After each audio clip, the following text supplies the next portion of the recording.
আসসালামু আলাইকুম। Cubic root over 3 into cubic root over 4 whole to the power 6 equal to কত?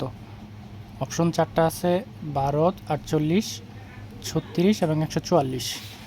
তাহলে এখানে cubic root over 3 into cubic root over 4 to the power 6 equal to কত? তাহলে এখানে এটা থেকে বের করতে গেলে আমরা কিউবিক রুট ওভারকে লিখতে পারি 3 to the power 1/3 multiply by এটাকে লিখতে পারি 4 to the power 1/3 whole to the power চলে আসছে এখানে 6। তাহলে এখানে এটা যেহেতু 3 টু দি পাওয়ার 1/3, এটাও 4 টু দি পাওয়ার 1/3, তাহলে এখানে 3 টু দি পাওয়ার 1/3 রেখে এবং এখানে 4 টু দি পাওয়ার 1/3 রেখে এখানে 6কে 3 ইন্টু 2 লেখা যায়। যেহেতু এখানে প্রত্যেকটার ক্ষেত্রে 3 টু দি পাওয়ার 1/3 এবং 4 টু দি পাওয়ার 1/3, নিচে আমাদের হরটা হচ্ছে 3, এখানেও আছে 3, সেহেতু কম্বাইন্ডলি এই 3 কাটা যায়। তাহলে এখানে চলে আসে 3 ইন্টু 4 হোল স্কোয়ার।